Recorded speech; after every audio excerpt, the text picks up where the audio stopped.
Recording. Why does it say recording? They're recording it. Who's recording it?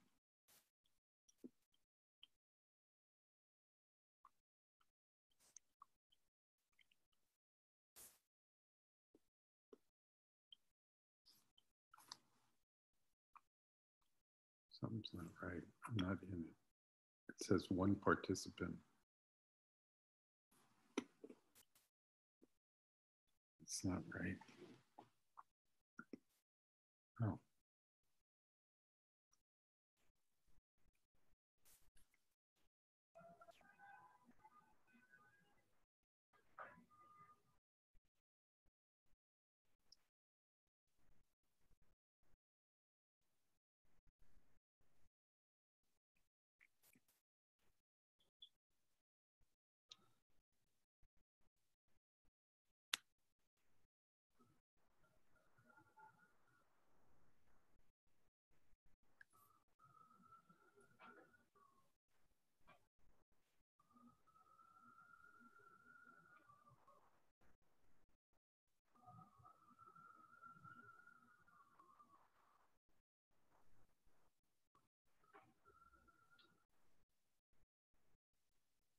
This is their rabbi.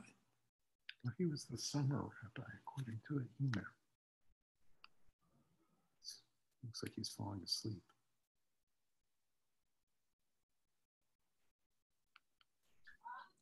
I put on weight again.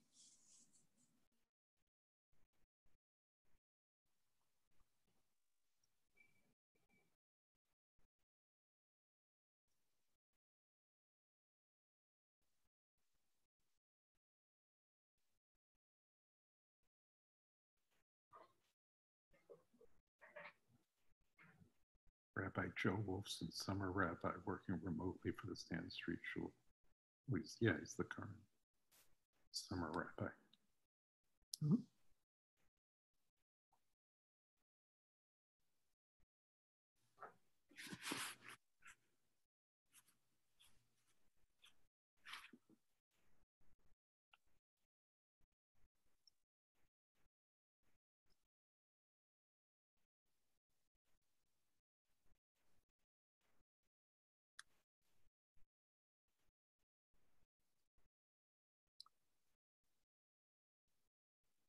Looks like he works the Catskills. Yeah.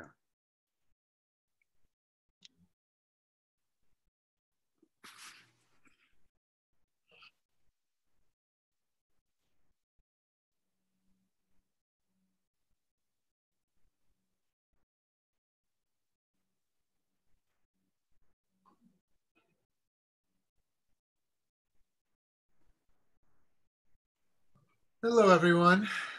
Hi, Jeff. Hi, Marty. How are you? Okay, good, thanks. Good to see you. Yeah. Oh, my God, David Zucker. Danny Foreman. Oh, my God. I love Fanny. Yeah. Not really, Fanny. How are you, Jeff? It's Alan?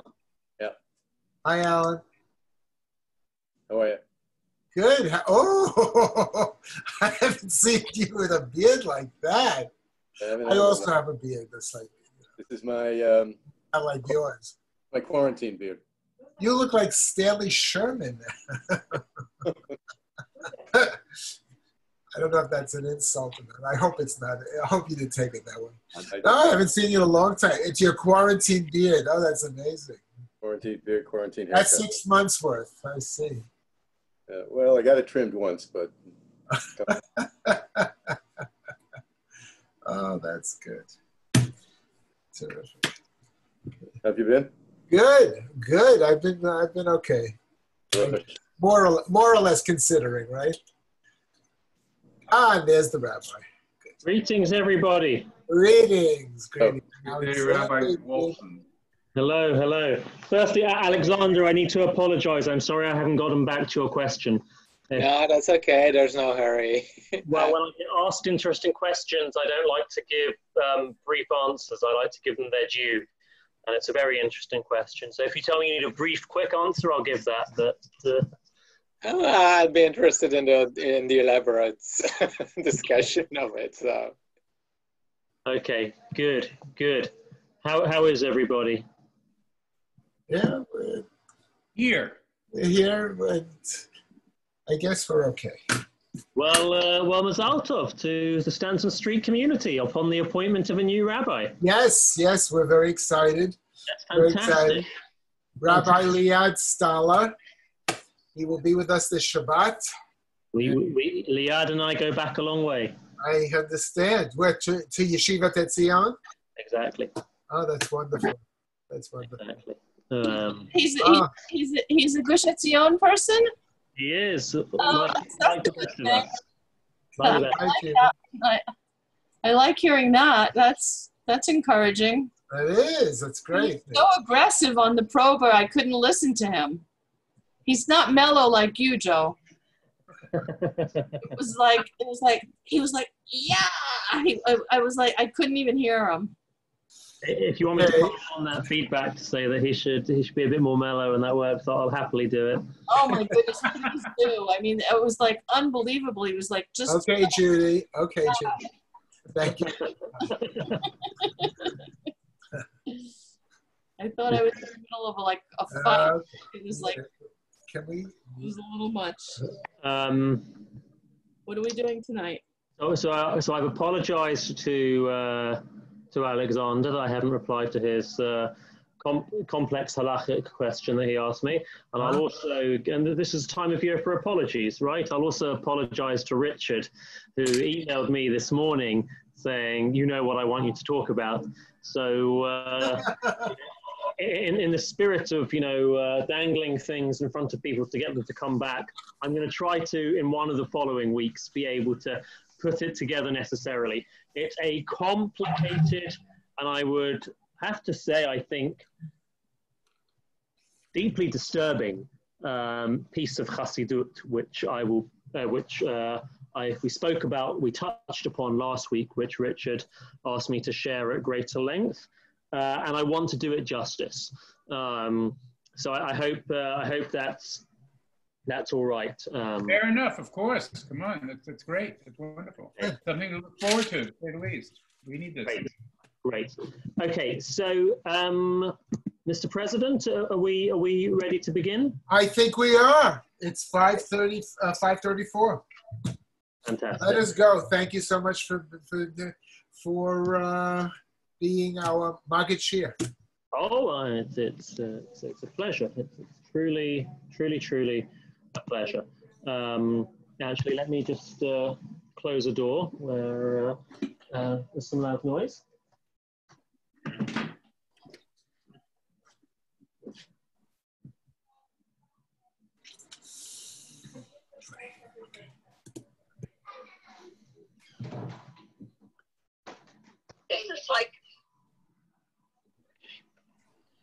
I may need to switch rooms part way during the class in order to account for bath time. But, okay. So for those of you who were with us last week, I introduced a concept which I am very fascinated by and which I've been teaching about for a number of years now, and I haven't seen anyone else sort of teach it in quite the same way. And so I'm excited to share it with you. The idea, just to repeat it in brief, is as follows. The course, if you like, is called Tanakh Characters of the Yamim Noahim, Biblical Figures of the High Holy Days. What does that mean? It means that this concept of Teshuvah, which is spoken about more than any other at this time of year, is really difficult to get at. Whatever definition one might want to give of it would seem to exclude as much as it captures. And as anybody who loves stories or loves reading literature will know, the best way to get at the human experience is to look at lived examples of people's lives. I picked up a book by Rav Steinsaltz, given, you know, we were all affected by his passing. I picked up a book of his on Teshuvah recently, and he says in the first page or so, the numbers of different sorts of Teshuvah is identical with the numbers of people that there are, which I think puts it very beautifully. And so what we do is, in this approach, we look at the characters whose stories make an appearance during this time of year. So that could be the classical famous ones that appear in the Torah readings of Rosh Hashanah and Yom Kippur. Probably the most best known example would be, say, Jonah, or maybe the Akedah, the binding of Isaac. We look at figures who appear not in the Torah readings, but in the liturgy, in the texts of the prayers. And for each one, what we do is we look at where they appear in the High Holy Day schedule, if you like. Then we go back to the biblical story. We read it on its own terms. And then we try and put the two together. And we say, what does this have to teach us? What does this particular story? So last week, for those of you who are there, you'll remember, we focused on what I wanted to claim was really the first Baal Teshuvah of Tanakh, the first example of someone who takes this concept of Teshuvah seriously, of what have I done? And that person is Cain, son of Adam. And as the Midrash presented it, one day, many years after Adam and Eve were expelled from the garden, many years after Cain slew his brother, father and son meet one another. And Adam sees this mark on his son's head. And he says, what is that? And Cain says, God gave it to me in order to protect me. And Adam says, why did he do that? Like, what, how come? What did you merit? I didn't get anything like that. And Cain says, I did teshuvah. I repented. And Adam starts to beat himself and says, oi, if only I'd known that could be done. If only I'd known such an option existed. And what we saw is that this isn't just a midrashic elaboration, a midrashic invention.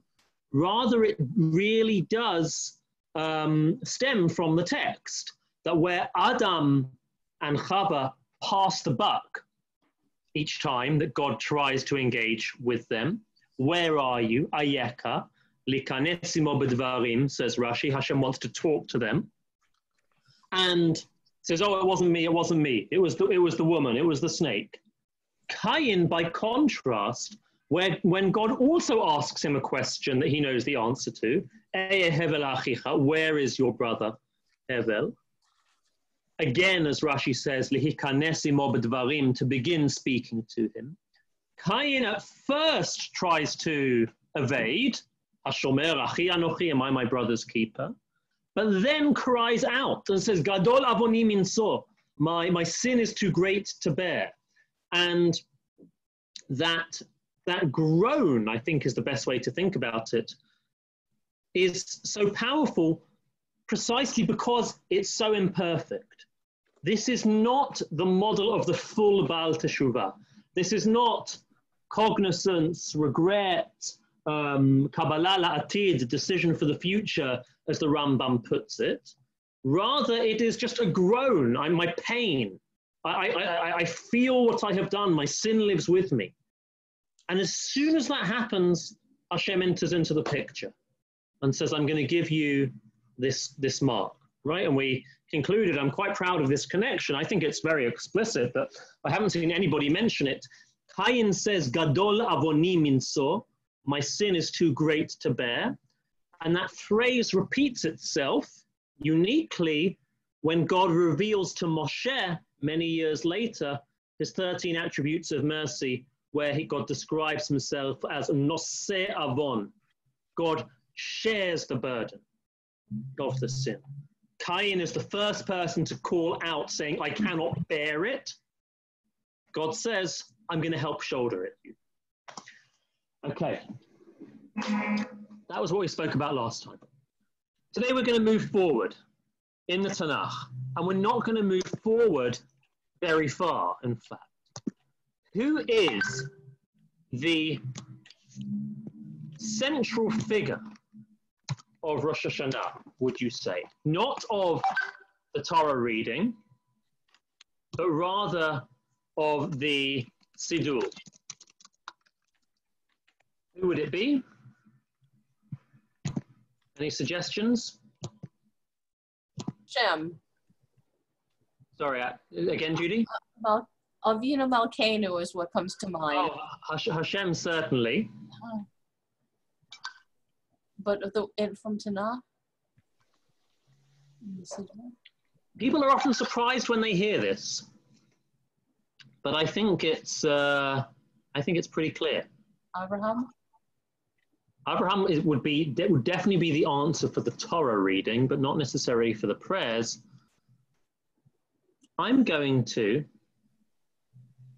suggest that it is Noah.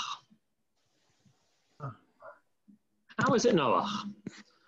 We are in Musaf. Musaf of Rosh Hashanah is the longest prayer of the year. It is made up of 3 different sections. The sections are Malchuyot, Zichronot, and Shofrot. God's kingship, God's remembrance, and the blasts. So you might remember that the 30 blasts of the shofar during the repetition of the Amidah track with these 3 sections, right? 10 in each. In the middle of the middle section, the middle of Zichronot, in other words, exactly the halfway point of Musaf, we encounter Noah. How do we encounter Noah? V'gam et Noach b'yahava zacharta. Noah, in your love, you remembered. V'tifkadehu b'davar Yeshua v'rachamim. You came to him with words of salvation and compassion.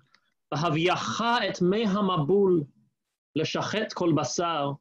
When you brought the waters of the floods to destroy all flesh, mipnei ro'ah ma'alehem, on account of their evil.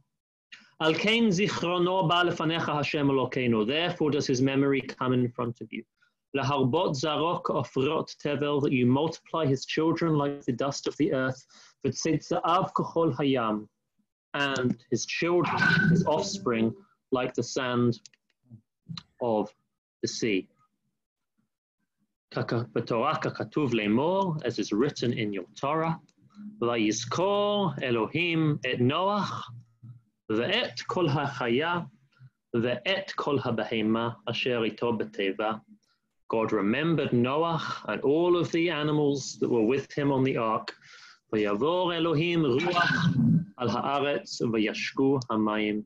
God caused a wind to blow, and the waters grew calm. We haven't even given the shira yet, but isn't this so beautiful? We haven't even started. We're only introducing. But isn't it so fascinating? Just like, I mean, I really assume that everybody here, apologies if I'm making assumptions, but I assume that everybody here has read these verses before in the Rosh Hashanah Machzor, right? I assume people have done Rosh Hashanah before. You've seen these verses, but what does it do to, and also I'm assuming that all of you, you know, you don't need to have got that far into Tanakh in order to have heard of Noah, right? You know, if it's a verse from deep into the prophets, Ketuvim, that might be more difficult. Every child knows the story of Noah. What does it do for us to think that Noach is the central character, appears at the central moment in the longest, greatest prayer of the year on Rosh Hashanah. Why? Let's begin. I mean, before we sort of like dive into the deep details as we're going to do.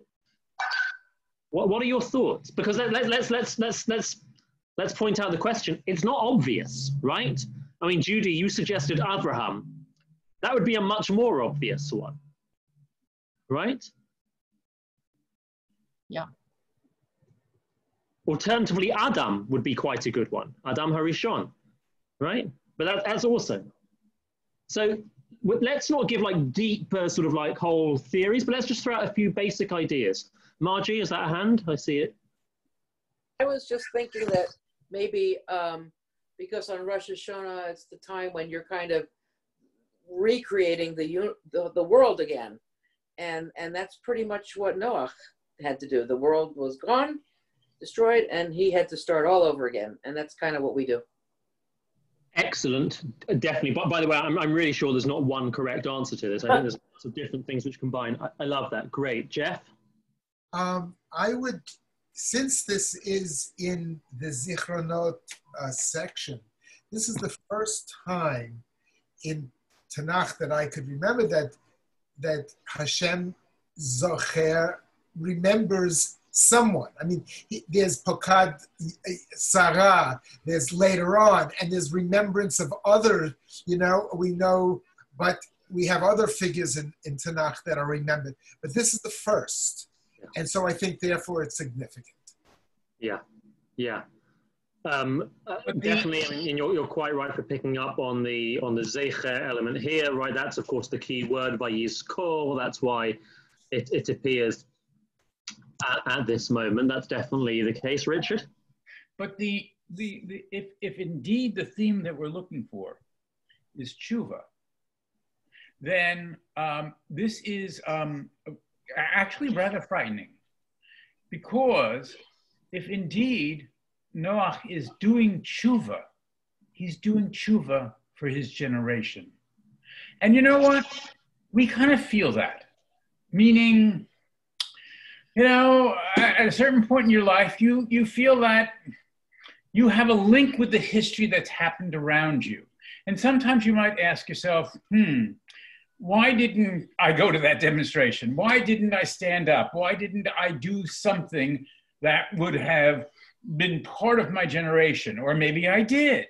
But it's Noah, remember, he's the only survivor of his generation.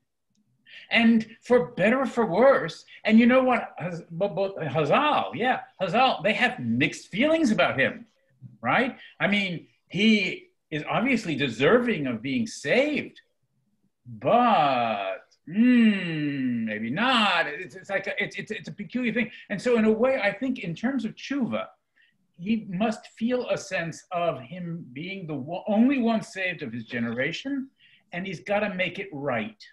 And of course, that then leads to the tragedy of the immediate future for him. Right. Very, very, very, very interesting. Yes, I think there's definitely something to that. I'm going to just add to all of the points that have been made.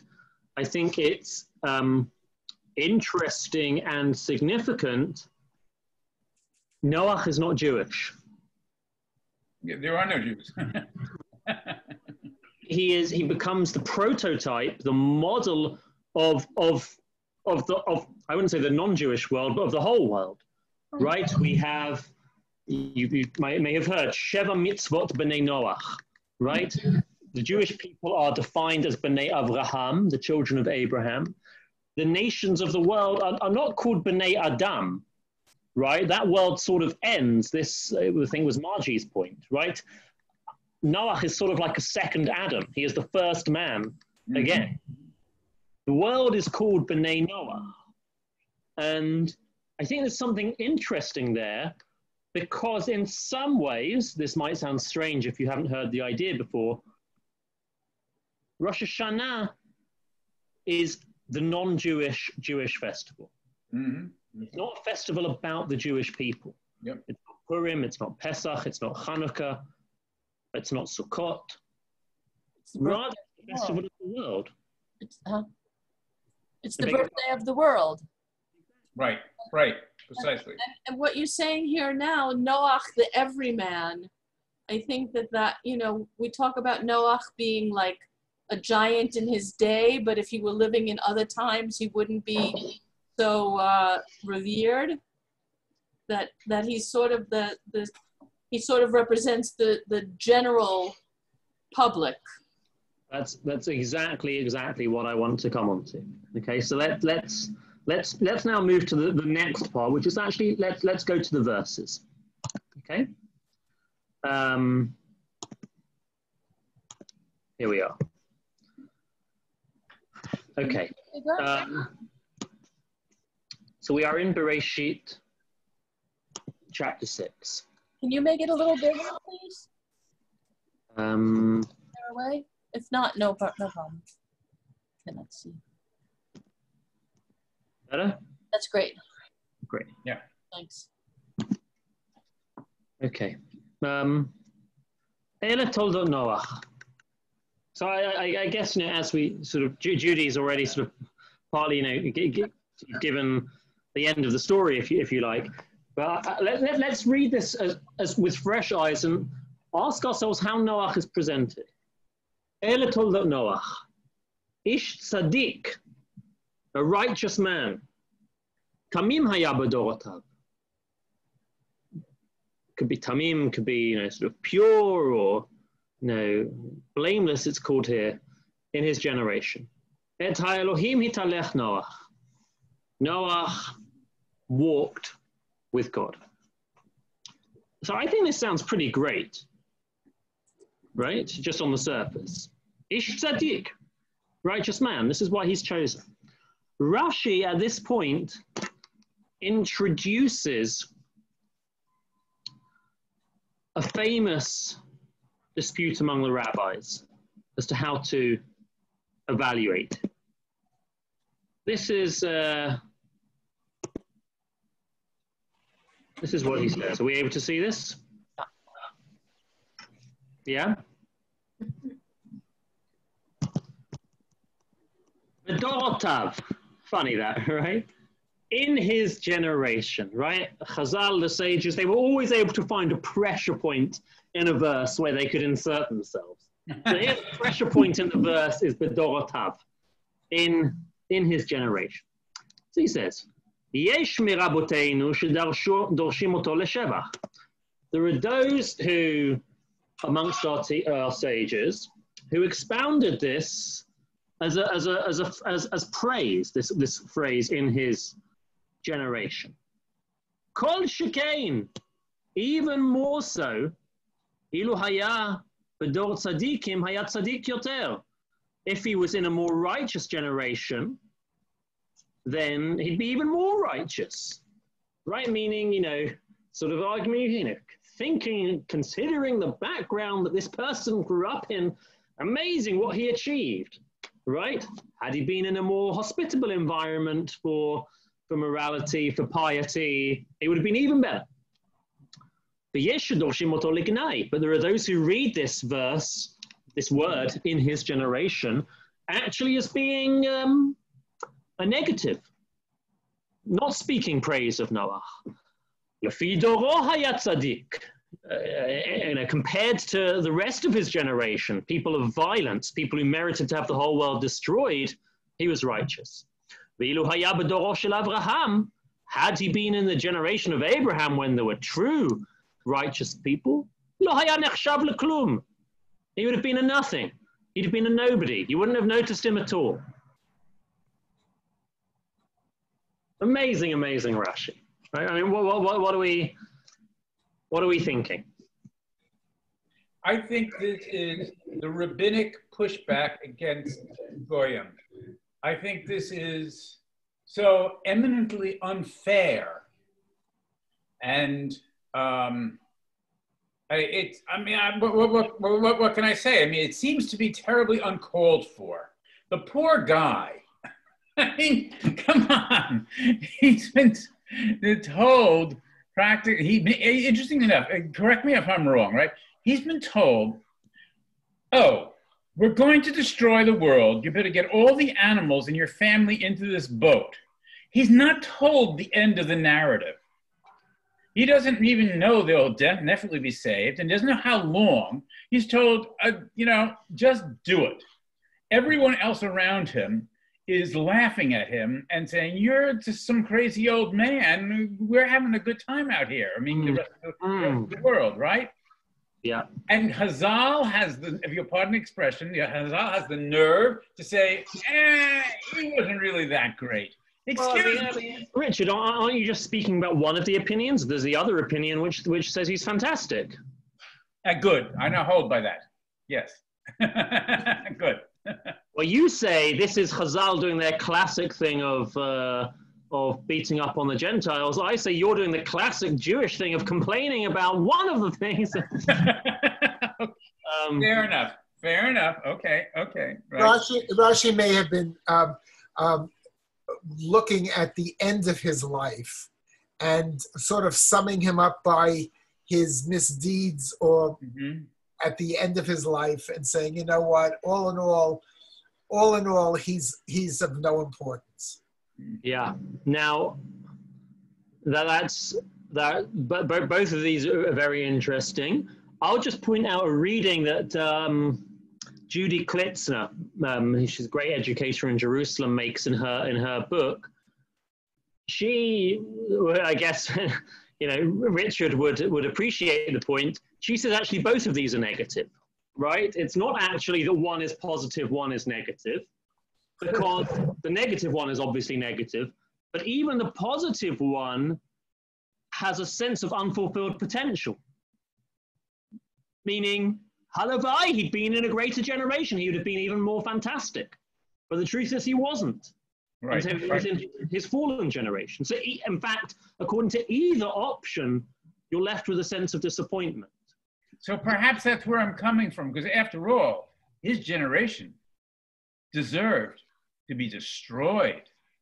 Now we're going to see some diversity and some really interesting things, but I think the next Rashi is a very important one because, look, Richard, just to sort of challenge, to admit your insight, but to challenge the interpretation you put on it, you can look at it the other way around. You can say, well, what is there in Abraham that there isn't in Noah? Why are we the children of Abraham but not the children of Noah? So look at this next Rashi. So it's a bit of a difficult phrase. Et ha'Elohim hitalech Noah. Noah walked with God. Abraham, but with a similar verse with Abraham, the phrase is used as hitalech lefanai, walk before me. The imagery. Noah walks with God. Abraham walks in front of God. Okay? Very interesting imagery. What's the difference between them? Noah hayat tzarich sa'ad letomcho. Noah required support. Aval Abraham haya mitchazek umehalech betzidko me'alav.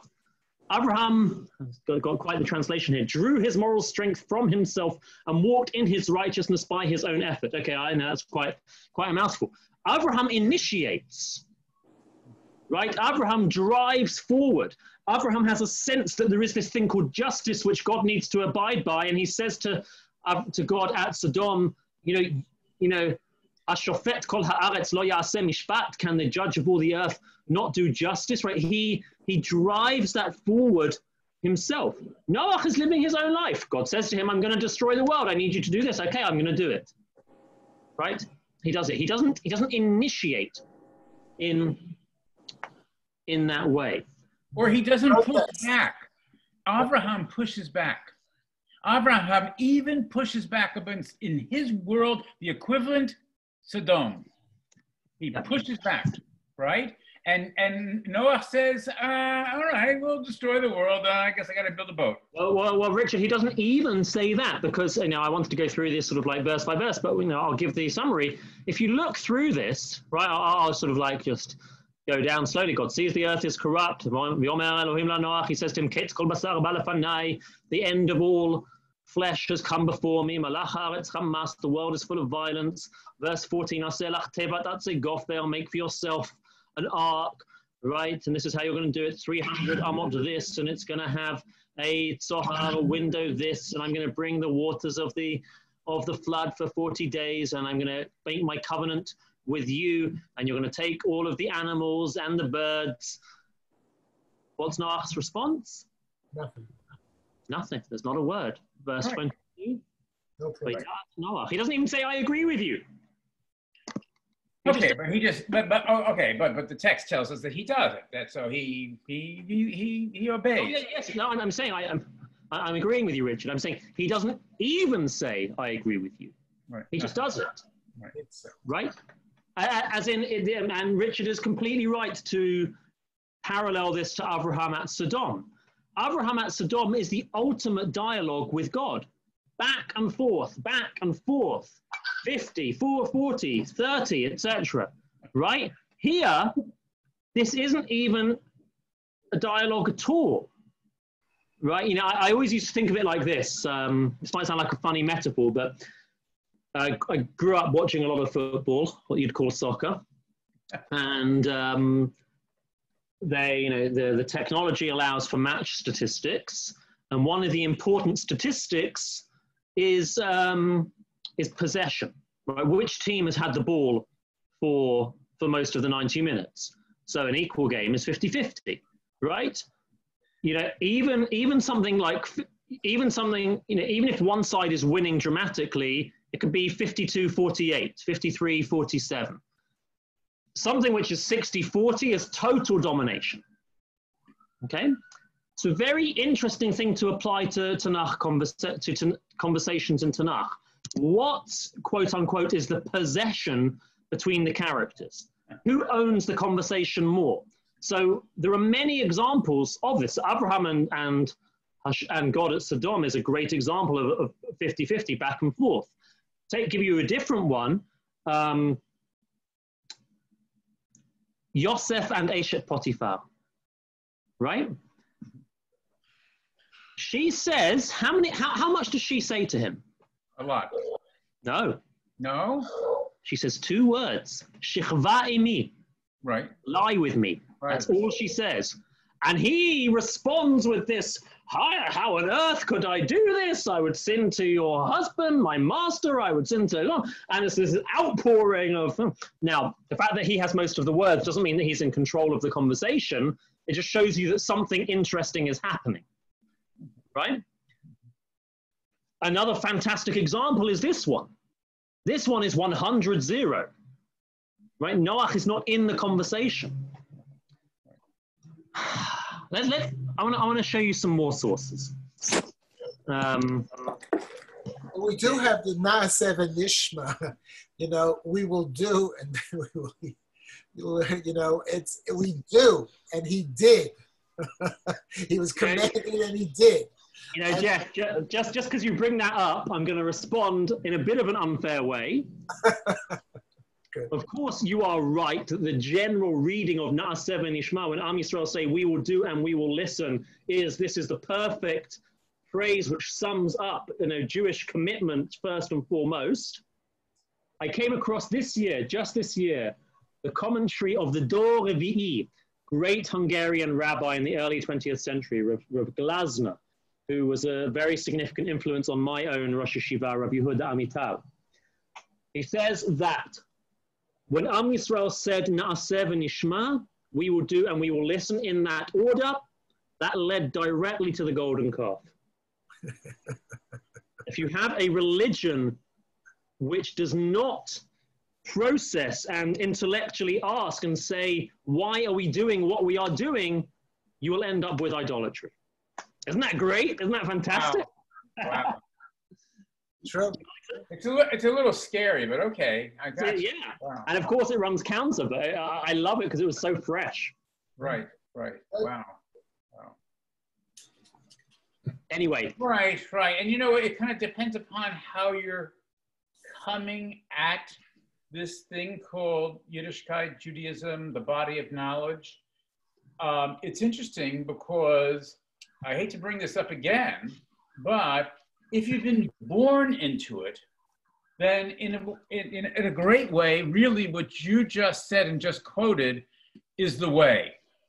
because of course it's part and parcel of your baggage, and now you must examine it. And you must not just do it blindly, you must examine it. But you know, as a Baal Tshuva, you can't get to first base until you essentially say, you know what, I'm gonna do. I can't possibly know. It's a mountain of knowledge. It'll take me a lifetime to know it. I just must do. Little by little, I'll examine it. So it's interesting. It's two different approaches to this thing called observance in Judaism.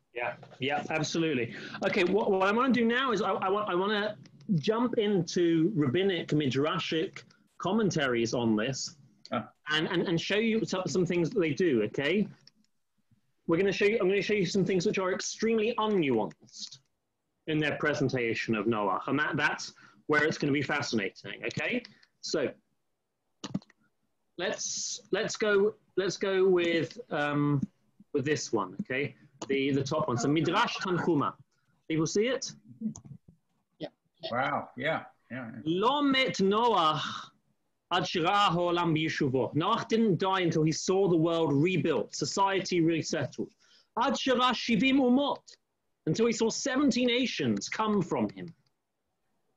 Umisham lo nizkar el tzidko, and all that was remembered was his righteousness. V'lokeach nefashot chacham, the verse later on in Tanakh, the souls of the wise man, Ze Noach, shezan u'mefarnes et habehema, who cared for all of the animal kingdom. U'ma hayam achilan, what would he give them? Amar Rabbi Akiva Devila, he'd give them fig cakes. Haya kulan ochlin, each one would eat delicious things. V'haya lahem lecha v'lahem la'ochla. V'rabotenu amru ba'at, our sages disagreed with Rabbi Akiva and said no. Ela kol echad ve'echad mikol min ve'min. He gave each of the animals, we're learning about Noach, Mika. Noach gave each of the animals all of the food, any of the food that they wanted, different animals, different food. He learned what each one liked. Hagamal teven, Noach learned that the camel liked straw. The hachamor seorim, and the donkey liked oats. V'chein kulam, and with each one, mashilamad haya ochel, what he learned from them, he would give them to eat. Not just what type of food, but when the animals should eat. There are some animals which eat at a specific time each day. Some eat at 2 different points of the day. Some eat shalosh, some eat 3 times in the day. Some eat like at different stages of the night. Some in the middle of the night. Amru Rabotenu, said our teachers, B'chodesh b'teva lo ra'a shena, lo bayom v'lo balayla. Noach didn't sleep once on the ark. He was the ultimate zookeeper. Lo bayom v'lo balayla. He had no one to switch with him. Shaya osek v'zan habriot. She'imo, looking after the animals, always with him. Isn't that glorious? Yes. Isn't that beautiful? Yeah. I mean, you know, it's not just as, you know, Noah, I mean, talk of a model for environmental concern. Noah, you know, saves the world, literally. He saves humanity. He saves the animal kingdom. He does so with care, does so with attention. What a hero is Noah. And I don't have to tell you, this is also echoed in the halacha, that if you have animals, and certainly if you have pets, what's the first thing you do when you get up in the morning? You must feed them. Yeah. They are first. Their food comes before yours. Very nice. We are copying Noah. Okay. Yeah, now precisely. Yes. Here's the Zohar. Okay. What's the difference between Moshe and other mortals? There are some textual comparisons between Moshe and Noah, which we could look at another time. At the time when Hashem said to Moshe, now leave me and I shall make you into a great nation. In other words, I'm going to destroy the Jewish people and I'm going to start again with you. Moshe immediately said, should I abandon Am Yisrael for my own benefit? But Noah, when the Holy One told him that he and his sons would be saved, did not ask for mercy for the world, and it was destroyed. Therefore, the flood is named after him. as is written in Yeshayahu. I didn't put the Hebrew on this, I apologize. This is like to me, Mei Noach, the waters of Noah. I have sworn that the waters of Noah will no longer cover the earth. But what's the point of the Zohar? That in Yeshayahu, God refers not simply to the flood, but to the flood of Noah. It is Noah's flood. In other words, Noah is responsible for the flood. Right? Noah owes it. Noah could have saved the world. Moshe saved the Jewish people when Hashem said he wanted to destroy the Jewish people. Noah could have saved the world, and he. So this piece of Zohar is the opposite of that previous midrash, right? It's not simply is he quite good or is he not so great. It's like, is he amazing or is he terrible? So, Right? but how do you go back behind the Zohar? How do they arrive? What before the flood did Noah do to quote cause it, or somehow it be being his? And therefore, it's his because he didn't prevent it. It's an Edmund Burke thing. All it takes for evil to flourish is for a few good men to do nothing. It's not a sin of commission; it's a sin of omission.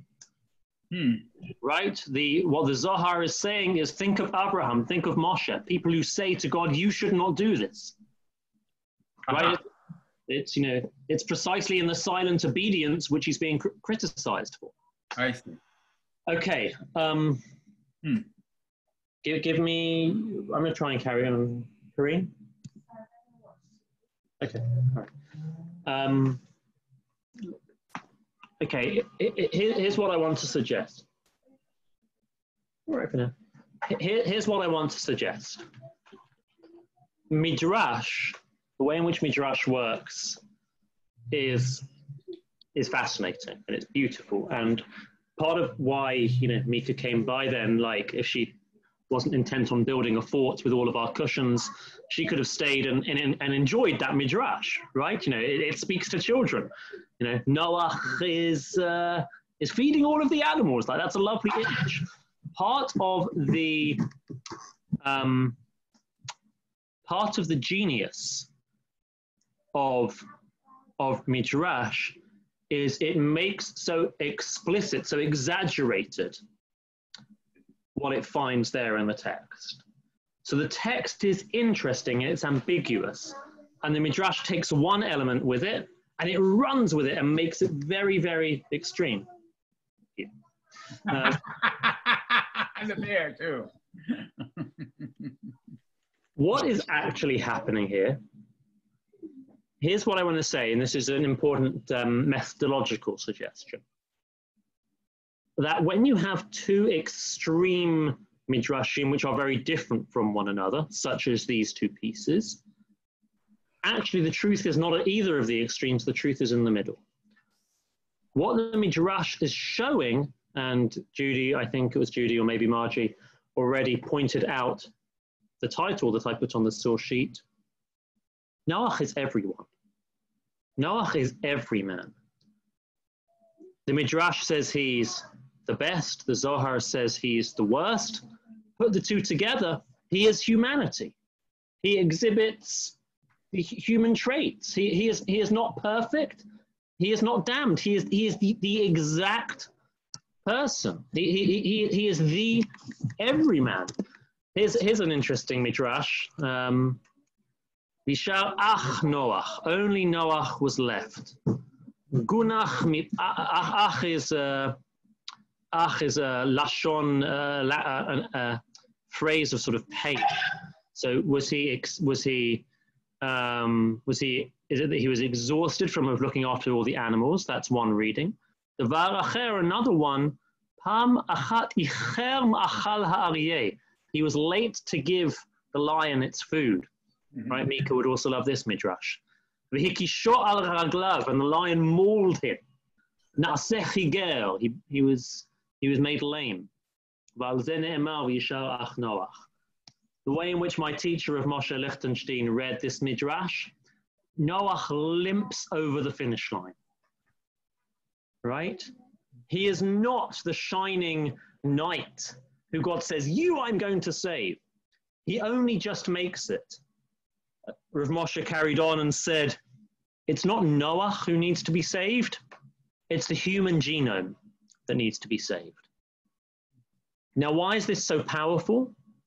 Because when Chazal put this in the Rosh Hashanah liturgy, when they placed it at this critical juncture, it's because we all identify with that. It's because Noah is all of us. Noah is every single one of us. Occasionally, you'll have someone who is astonishingly righteous or someone who is genuinely bad. But the vast, vast, vast majority of us as humans, we are also B'nai Noach, in the sense that we exhibit qualities and faults, and they live with us. So what are we asking God for, to go back to these verses at the top? We are saying, remember us as you remembered Noah. Think of us with compassion, not because necessarily we deserve it, not because we're perfect, but in our humanity. Now, I said that Noah is placed at the halfway mark in the Musaf prayer. Zichronot is the middle section, and Noach is placed halfway through the middle section. But it's not just a quantitative halfway mark, it's also a qualitative halfway mark. It is a turning point in what Musaf is about. The first half of Musaf is about din. It's about justice, what the world deserves. But the second half is about mercy. It's about God giving mercy to the world even though it doesn't deserve it. Noah is that turning point. We are that turning point. We are saying, remember us as that in our simple humanity. I want to sort of finish. The final source is a piece of Rambam. A Rambam which doesn't mention Noah, but you'll see why I'm quoting it at this stage. It's a pretty terrifying one, but it's pretty cool. כל אחד ואחד מפני בני האדם יש לו זכויות ועוונות. Each person has merits and has faults. מי שזכויותיו יתרות על עוונותיו, צדיק. Someone who has more merits than faults is righteous. מי שעוונותיו יתרות על זכויותיו, someone who's got more faults than merits, rasha. They're wicked. Isn't that cool, right? Right doesn't mean you're perfect. Righteous means 51-49. Wicked doesn't mean you're terrible. Wicked means 49-51. Mechza v'mechza, 50-50, beinuni. That's the average. V'chein ha-medina, so to a society, a state. Im hayu kol zechuyot kol yoshveha. If all of the actions, all of the merits of its inhabitants, merubot, are greater al avonotehen than her sins, harezut tzadakta, then it's a righteous society. Ve'im hayu avonotehem merubin, but if their sins are greater, hayu zarasha, it's a wicked society. V'chein kol ha'olam kulo, so too the world. Now watch the psychological move that he does right now. This is so vintage Rambam. Lefikach, therefore, tzarich kol adam shireh atzmo kol hashana kula. Each person, the whole year, needs to see themselves ki'ilu chetzio zakai v'chetzio chayav, that they are half meritorious and half guilty. V'chein kol ha'olam, so to the whole world, chatzi zakai, chatzi chayav, is half righteous, half guilty. Chata chet echad, one misstep, one sin, hari hachriya et atzmo, you have decided yourself that kol ha'olam kulo, and the whole world as a whole, lekaf chovat, to the negative side of the scales, v'garam la'achata, and you cause the world's destruction. Asa mitzvah echad, you do one good thing. You've got yourself over the line. From 50-50 to 51-49, you've decided for yourself that kol ha'kulam kulo, and for the whole world, the kaf zechut, to the meritorious side of the scales. The garam lo, and you've caused yourself, v'lahem, and the world, teshuva v'hatzalah, salvation. Umipnei inyan zeh, and because of this, nahagu kol beit Yisrael laharbo b'tzedakah u'ma'asim tovim, the custom of the Jewish people is to increase their charity and their good deeds. V'lasok b'mitzvot mirosh Hashanah v'ad Yom HaKippurim, during these 10 days, yoter mikol Hashanah, more than any others. It's such crazy, powerful psychological stuff. Literally you, and not just you, but your society, and not just your society, but the whole world, is finally poised exactly at the 50-50 mark. Every action that you do will flip it one way or another. I hope you see the connection, right? You're obligated to see yourself not as righteous and not as wicked, but as Beinoni, as exactly in the middle. You're obligated, in other words, to see yourself as Noach. To conclude, I've given this shiur many times before, but this is the first time I've given it this year. And Noach, more than any other character, is really on my mind this year. Like, to go back to the top of the sheet, this is us this year. We are afloat on a boat. The world which we thought we knew has disappeared. We do not know what is coming. And we are asking God, saying, we do not have the agency and the mastery over our own lives that we thought we had. Please, please, as you remembered Noah, remember us for good. Amen. Amen. Beautiful. Shkoyach, everybody. Thank you. So next week, eh? I like to say now you've seen two of my pieces on Tanakh characters of the Yamim Noraim. I don't know if I ever will write a book, but if I do, I think this could be a contender for it. There's enough. I've probably got about 12 pieces, I think. But you know, each one really, if you were there for last week's one on Cain, each one of the characters really brings out a different facet. Yeah. Excellent. Excellent. Thank you, Rabbi, so much. Thank you. Thank you, Rabbi. That was great. Thank you. Shabbat shalom to everyone. Shabbat shalom. We'll see everyone. And it's an exciting this week at Stanton Street Show. And just to remind you, I will not forget your almost promise. Almost promise. Okay. Well, we've got one class before Rosh Hashanah, and then we've got between Rosh Hashanah and Yom Kippur. Okay. Okay. Good. Good.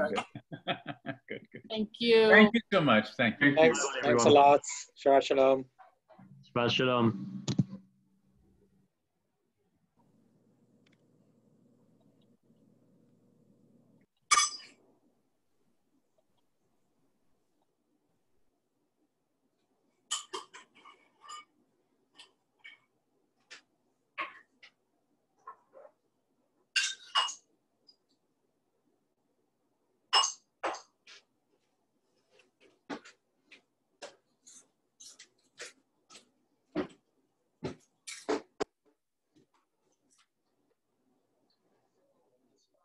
Avoid. And what I found was that the more I could own all of who I am, the good and the bad, the less I had to defend and the freer I became. I heard you say it like that. It makes me wonder out loud. Always be careful thinking out loud on TV, but whether that's part of what made him so watchable, both as a reality TV character and now as this political character. That the venality, like a mafia movie, is interesting. Embracing our own is important. Was it not Rick Ross who said, "I am flawed"? I am flawed. And what I'd like to have on my tombstone, if I have a choice about it, is 3 words. He owned it. What about Ram Dass? 3 words. Be here now. Here now. That's another good 3 words. I have 3 more words for you. Are you ready? I am. You gotta go. Well, it's really been a pleasure to be with you. Always a pleasure to be with you. I can't wait till we do these again in person, safety permitting. Tony Schwartz, thank you. And for viewers, again, a pretty interesting thing to check out for yourself. The audiobook is Dealing with the Devil, My Mother, Trump, and Me. We're going to break. When we come back, an important story we've been tracking for you on this program, the Breonna Taylor police killing case. New reports that will go to a grand jury and new photos from the crime scene and a special guest. Also, something that was raised by a guest earlier on this very program. Why are Republicans so silent on Trump's COVID confession? And new responses from Mitch McConnell. Also, a developing story on Russian hackers and a whistleblower alleging the Trump administration wanted to censor references to what Russia's doing in this campaign cycle. When we come back with Hakeem Jeffries. Nice. This is the new Buick? I think you mean the new Alexa. That's a Buick. It's an Alexa. Check it out. Alexa, turn on the outdoor lights. Okay, that's cool, but I'm pretty sure it's a Buick. Clearly an Alexa. Alexa, give directions to the 818 Grove. Giving directions. It's a Buick. First ever Buick Encore GX. Available with Alexa built in. Nice Buick. It's an Alexa. Now get nearly $3,300 purchase cash on the 2020 Encore GX. Ask Alexa. Tell me about Buick SUVs. Flex left, flex right, and double flex. Find your inner flex with the Duluth Double Flex Ballroom Denim. At Duluth Trading. And then PNC Bank believes that if you can check on Henry when you're miles from home, then your bank should help you check on your account to see what's free to spend. The virtual wallet is so much more than a checking account. Easily see what's free to spend and put money aside for your next big purchase, like a trainer for Henry. Two of those fingers? Yeah. Let me sit. It's Carl. Virtual wallet for digital banking from PNC. It's time to get more from your bank. With Oscar Mayer Deli Fresh, it's not just a sandwich. Far from it. It's a reason to come together. It's a taste of something good. A taste we could all use right now.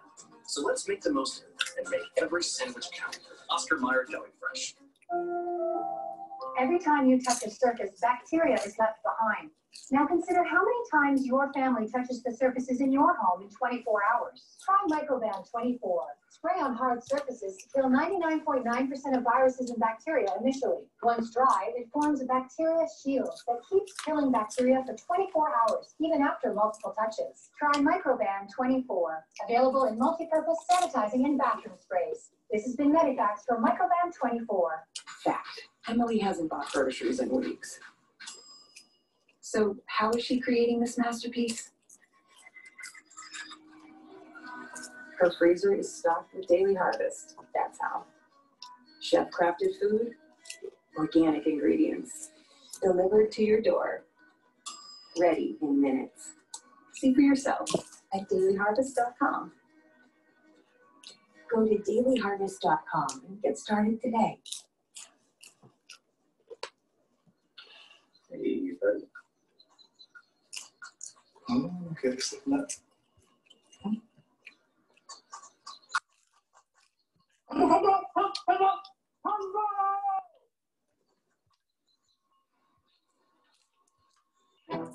Need NFL Red Zone? Get the Spectrum TV Sports Pack. Over 10 sports channels for just $5 more a month. Upgrade now on channel 2495. Gotta protect the rock. I know many of you are concerned about reopening school buildings, and I understand. Reopening doesn't just affect students and educators. It affects all your loved ones and every New Yorker. That's why safety is our top priority. From ventilation to daily disinfection, from PPE to COVID testing, we're taking every precaution to keep schools safe and deliver a great education to our students. Learn more at schools.nyc.gov/Return to School 2020 or call 311.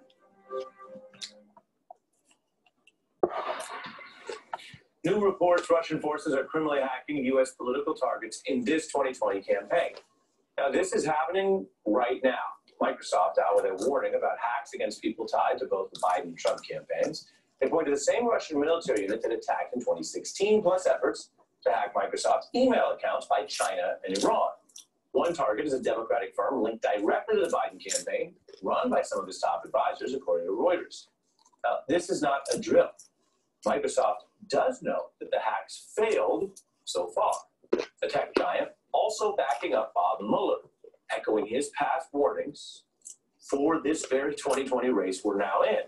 And this is interesting. Microsoft notes that a group operating from Russia is the same one identified in the Mueller report as responsible for the attacks on the Democratic presidential campaign in 2016. Now that matters because it fact-checks Trump's false attacks on findings by Mueller and his own intelligence agencies about Russia's meddling. And all this comes amidst these new whistleblower allegations that the administration tried to halt intelligence assessments on the threat of Russian interference and to get them instead to focus on China and Iran, all because of a concern that an accurate report about what Russia was doing would make the president look bad. We're joined now by Congressman Hakeem Jeffries on the House Judiciary Committee, who is also a House Impeachment Manager during the trial of Donald Trump. Good evening. Thanks for being here. Great to see you, Ari. Congressman, it's all laid out. You have tech companies that are independent backing up both what Mueller warned and also what we're told the intelligence agencies are trying to put out and being thwarted by this administration. Your response? Well, in 2016, Russia interfered in that election in sweeping and systematic fashion, and the Trump campaign welcomed that assistance.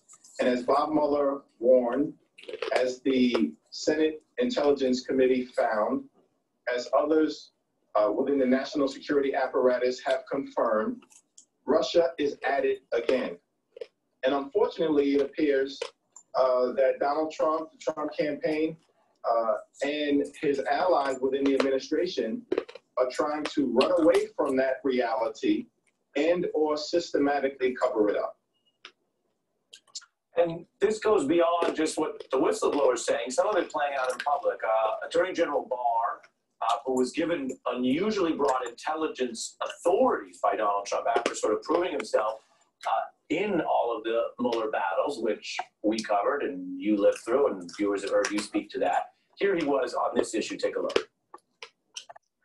Of those three countries that the intelligence community has pointed to, Russia, China, and Iran, which is the most assertive, the most aggressive in this area?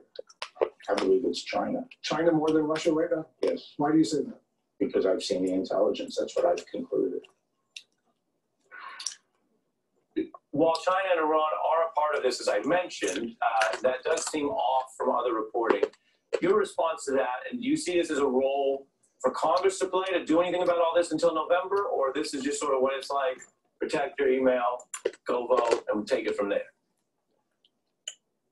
Well, we're going to continue to defend our democracy and make sure that we can respond to the COVID-19 pandemic in a meaningful, transformational way. That'll remain our top priority. But that statement that you just played, Ari, from Barr is one of the most dangerous statements that any attorney general has ever made, because it is so clearly wrong based on the facts, the data, and the evidence. Russia is the primary threat to the safety and security of the 2020 presidential election, and Barr knows that to be the case. Perhaps China has a preference. I think almost every reasonable country in the world has a preference. We all want to get beyond the long national nightmare, international nightmare that is Donald Trump. But China isn't weaponizing that preference against American democracy.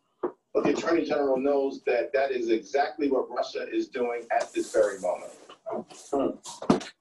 As for other things in the intelligence, there's plenty to look at internationally.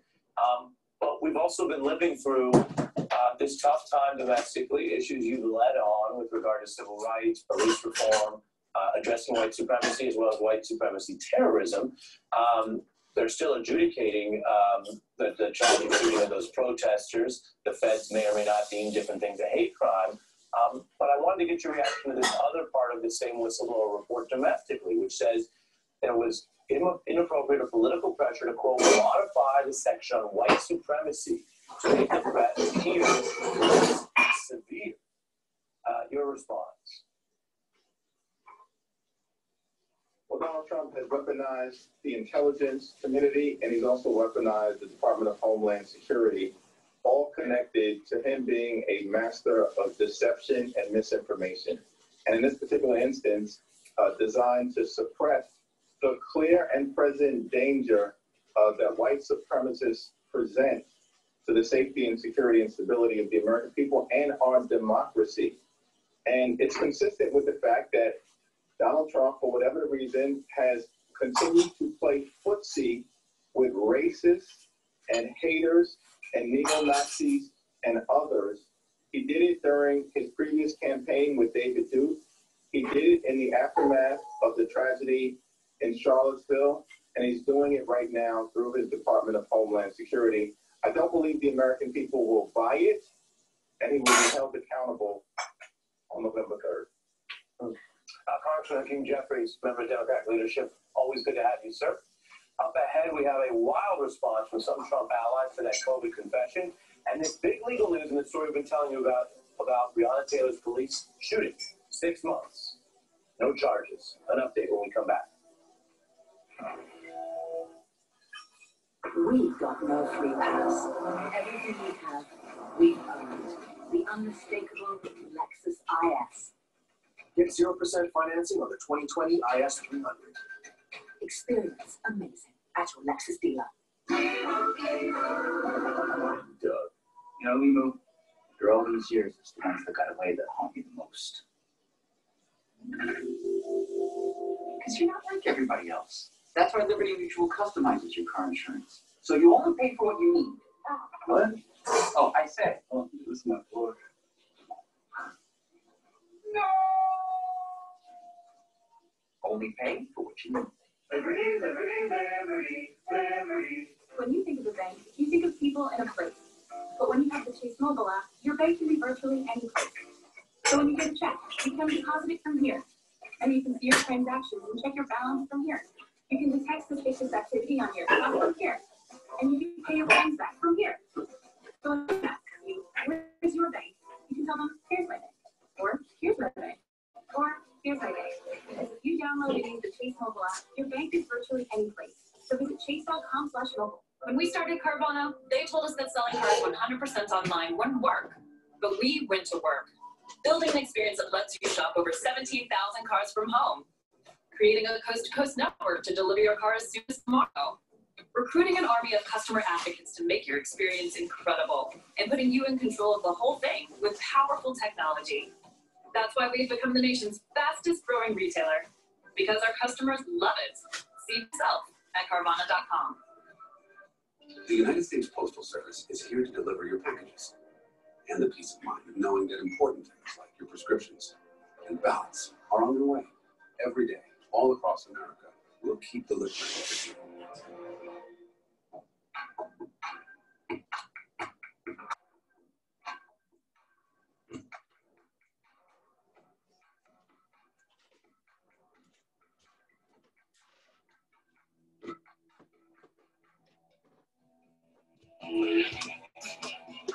Thanks to Montefiore, cancer won't be my last dance. I'm back on stage at the Washington Ballet. See my story at montefiore.org/Chiara.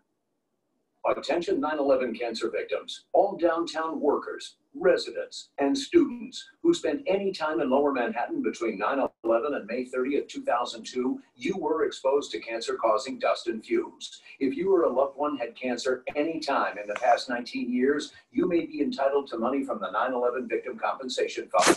Call the 9/11 lawyers at Hansen and Rosasco today at 1-800-887-7299 to see if you qualify.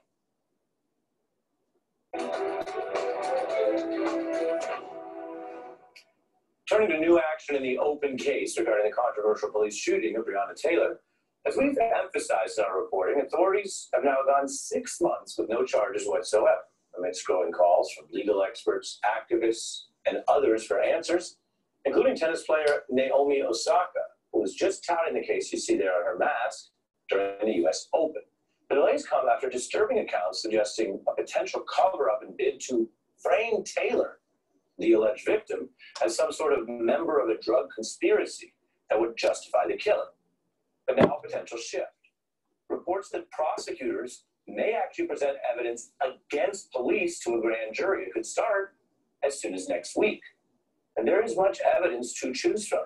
Police executed a controversial no-knock raid, which could be seen to escalate the encounter, reducing any chance for those same officers to even identify who they ended up shooting at and killing. Also new, the release of over 1,000 photos from the scene, revealing what you see here: dozens of shell casings on the ground and the floor there, a range of bullet holes in Taylor's clock, chairs, cabinets, even in her shoes. While an attorney for Taylor's boyfriend says these photos make it all look like basically police turned it into a, quote, war zone. Evidence of 10 rounds also.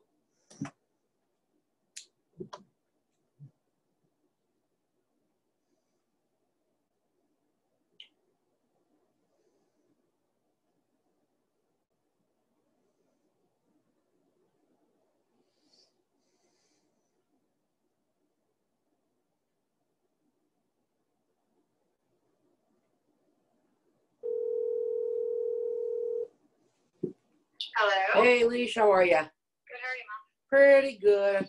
How was Leo's first week? Good. Yeah, good. I mean, he's annoyed, but whatever. What is he annoyed about? He said school's boring. Oh, God.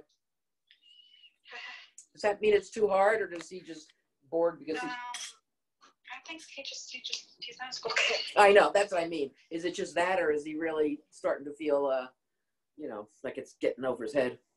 No, I don't think it's that. Oh, good. I think if anything, it's too easy. He's in geometry. Oh, no. Just out of it. So. Oh, yeah. Well, hopefully he'll get it this time around. Well, I told him you better get a fucking A, man. He's so cute. No reason not to. Seriously. Good thing he's cute, right? I know. I said you better be the kid that's sitting in the front, raising their hand, answering all the questions. You should know the answers. You be the nerd. He was like, okay. I was like, yeah, go do it.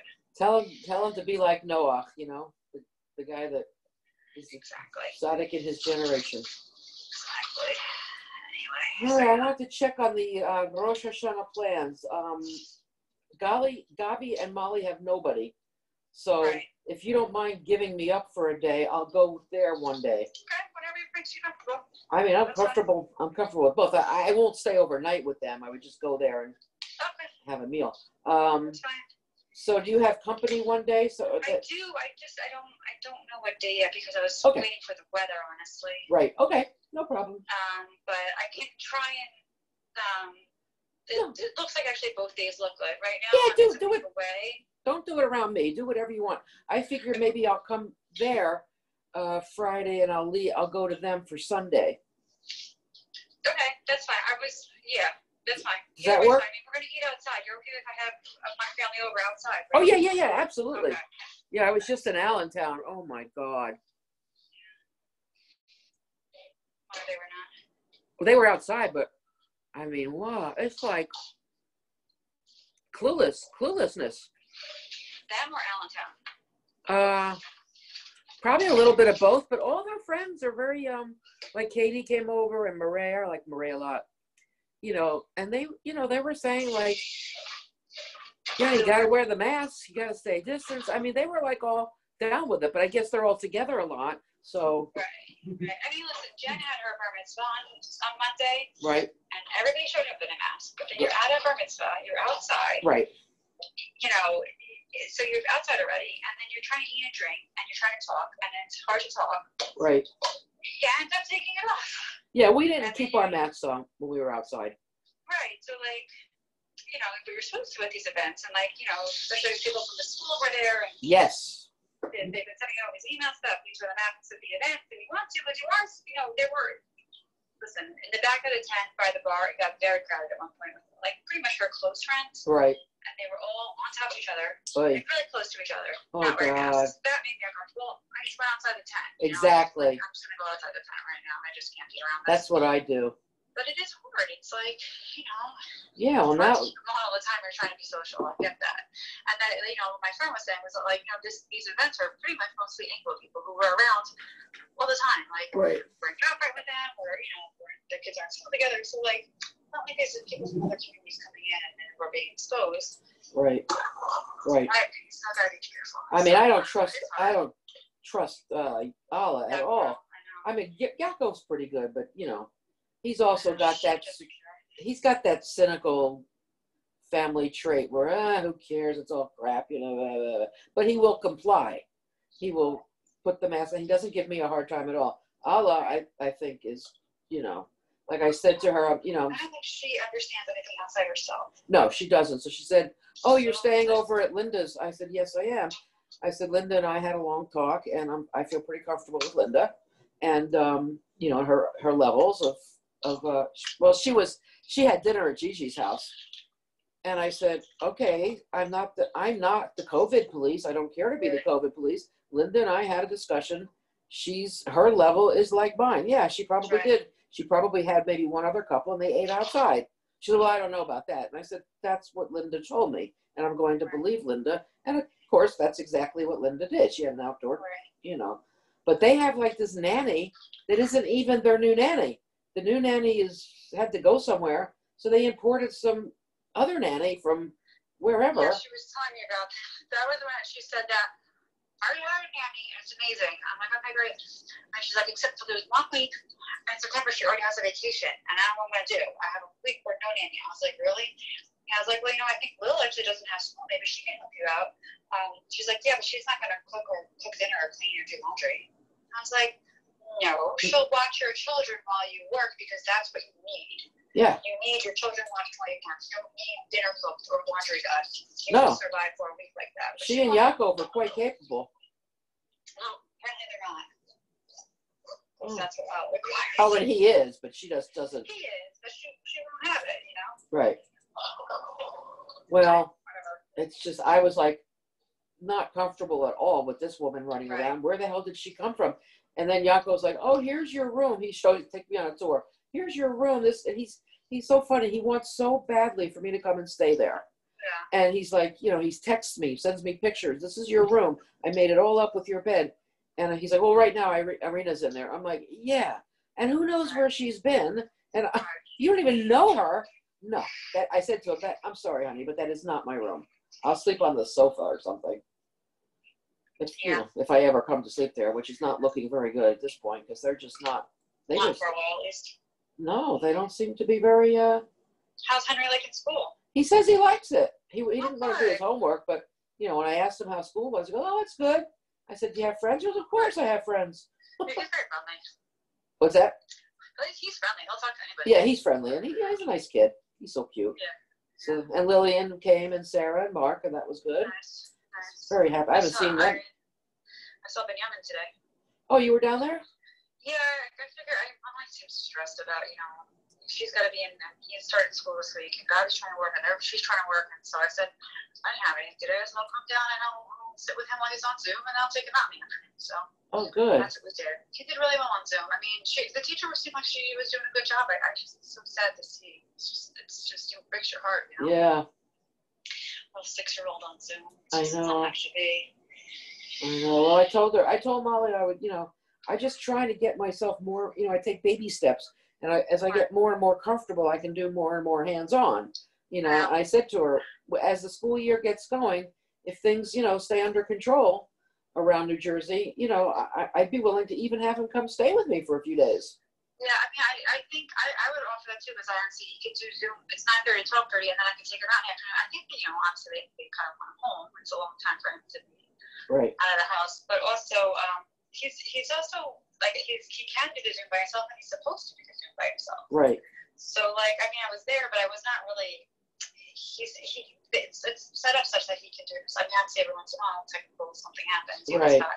He needs Gabi, but, like, he really didn't need me. It was more just so that Gabi could go work and didn't have to worry if there was a technical issue. Right. Sort of, but they were very actually really well set up. I was impressed with their setup, and the teacher was great. Right. And then we went apple picking in the disgusting humid weather when it was done. Oh God, it was awful. It was disgusting. It was I don't know. Every time I go apple picking, it's basically either it's a cold day or a cloudy day or whatever it is. As soon as you get to the orchard, it's 1,000 degrees. Yeah, like Indian summer. I don't understand what happens. It's like it's so weird. So we were like sweating. Oy. It was disgusting. That's a good thing I got him ice cream after. Yeah, I was. Yeah, I talked to Molly about it too. So I was hoping. I think I'm getting more and more comfortable with things. I just worry so much that Well, I mean, Ellie was sick this week. He had a ear infection. I know, and she said, "Do you want to go to the beach with us?" Ellie's coughing. I said, "Well, I'm not going to get anywhere near him at the beach, and it's outside." But those are the things that make me think. Right, that's what I'm saying. Like, yeah, I can't commit myself. So, really, not a big deal, but No, but I can't afford that. I just can't.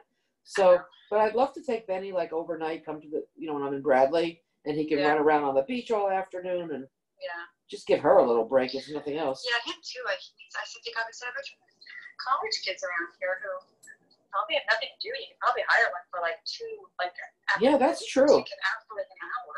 That's a good idea. Because he's on a screen all morning. I know it definitely occupies him, and it's different sitting and watching TV. But at the end of the day, he's sitting in front of the screen. So Right. and then I agree with him. They feel good afterwards, letting him just sort of veg after that because it is hard. It's taxing on him. He's using his brain. He has a bit, but then he's just sitting in front of the screen after sitting in front of the screen. So Right. like it's a lot of screen. I'm just sitting around it. Yeah. I just feel for him, to be home so much. I know. It's not easy for. I mean, he likes being home, so I think he's okay with it. But I don't know if it's healthy for him. No, but kids are so resilient. He'll be fine. I guess. Yeah, he will. This generation's going to be non-educated. Well, it's going to be different for sure. But I mean, kids. Be behind. They're definitely going to be behind. Yeah. Kids. Yeah, they my would. kids too. Like all of them, they're all missing something. Even my kids are in school, but it's not. Yeah, it's not as rigorous. They just can't. They have to give them breaks to go outside now. Like they just can't do it. But they did catch up. I mean, certainly at his age. Oh, at his age. Yeah, no, I know, but it's almost like you must rather not have to do it at all. But then he has nothing to do all day. Yeah. But as a teacher, I can tell you, there's an awful lot of time in school that is just a waste. So. I know, but it's still there's the social aspect. Yeah, the of it as social. well, that- But trust me, they're all going to be fine. Kids have grown up in much worse conditions than I this. know. It's sad to see though. It is, but it's really sad to see it firsthand. So. Hopefully. But he liked it. The stuff they were doing, he was like proud of his work, so it was good. Oh, good. Yeah, he's cute. Yeah, I'll check in on him. I mean, I'll see him on Rosh Hashanah because and then I'll check in on him after that. Yeah, I think he's doing well. Yeah, I want to go back to Allentown. I want to. I got something. So mad. I ordered a book and something for my knitting from Amazon, and I purposely looked at the date, and it was going to get here 2 days before I have to leave to go to Allentown because the book was a really cute little book for Mila. So it didn't come. It said it was delivered on Monday, and it was not delivered. So I was leaving on Wednesday, so I called them. I said, I have to have it tomorrow. And they said, well, give it another day. Things get messed up. I give it another day, and it says it was delivered, but it wasn't. That was what was making me nervous. It wasn't in transit. And so then I looked at it, and I called back, and I said, it says on here that they left it in my mailbox. There's no way that these items would fit in my mailbox. So they did not deliver it at all. They delivered to the wrong address. We had that. Or something. It did not get delivered to me. So he said, no problem, refund. You get a refund. So then I'm in Target looking, because I don't go empty-handed to see these little kids. Right. So I get her something at Target, and then I come home, and there it is, sitting on my doorstep. So it was free. But I want to bring it back and see her, and I want to go to the bird store while I'm there. I like that bird store. And that's it. Lillian was great. It was good to see Lillian. Yeah, we saw her a couple weeks ago. How was Ella's birthday? Oh my God, she's like in her own little world. She's just a mess. I don't know what goes on with her. I really don't. And I don't know if she's working that hard. She seemed like maybe she took the day off for her birthday, but she certainly didn't look like she was working. And she wasn't there when I got there, but I think she was celebrating with one of her friends. And then all of her friends kept coming by, because as they are prone to do, and bringing her little, bottles of wine and this and that. But she basically just kind of flitted all around like she normally does. But she didn't, like in the apartment, there was nowhere for her to go. So if she was there, she was there. I mean, she might have been like still having her or she's doing her ADD stuff, but she's in the room. And if you know, if you slap her, she could talk. But there, she just sort of disappeared. Yeah, we really didn't see her much either. We saw her a little bit. It's all right. And then she had a decorator there. Why? That's what I said. I mean, I didn't say anything because I was like, it's her birthday. I'm not going to give her a hard time. But a decorator? I don't get it. Yeah. I mean, she hopes to buy it, but I'm like, don't do anything until you buy it. What are you doing? Yeah, she's doing landscaping and. I know. I told her to stop wasting her money on landscaping. And where is she going to get the money to buy the house? I don't know. Is somebody gifting her money? Because they don't have enough money to pay me back money they borrowed from me. I don't know. So. That's what they said. They go, we hope we can buy it. I'm like, if they're buying all these houses and renting them out, why do you think they're going to want to buy them? So they're having investment properties. They're not going to want to sell it. Yeah, exactly. Don't assume you're buying this house and throw this money into it anymore. Whatever. Yeah, put the money in the bank so you have a down payment. Yeah. Yeah, because that's what I was like. You got a decorator here and a landscaper, and you owe me a chunk of money. I don't think that's a good idea. I think you should pay your debts before you do that. Yeah. So, oh well. Yeah. Well, maybe she figures she's going to come into some money from your dad. You know, she's been like having him over all the time, so maybe that's her angle. I'm guessing what her dad. Her dad doesn't have any money. Yeah, but whatever he has, he gives to her. Yeah, he does. I mean, he can give her $20,000, $30,000, but she'll need a lot more than that. All right, well, whatever. But Henry was adorable, and Mila. Oh my God, she is so. She's very cute. Oh my God, she was cracking me up with that boy.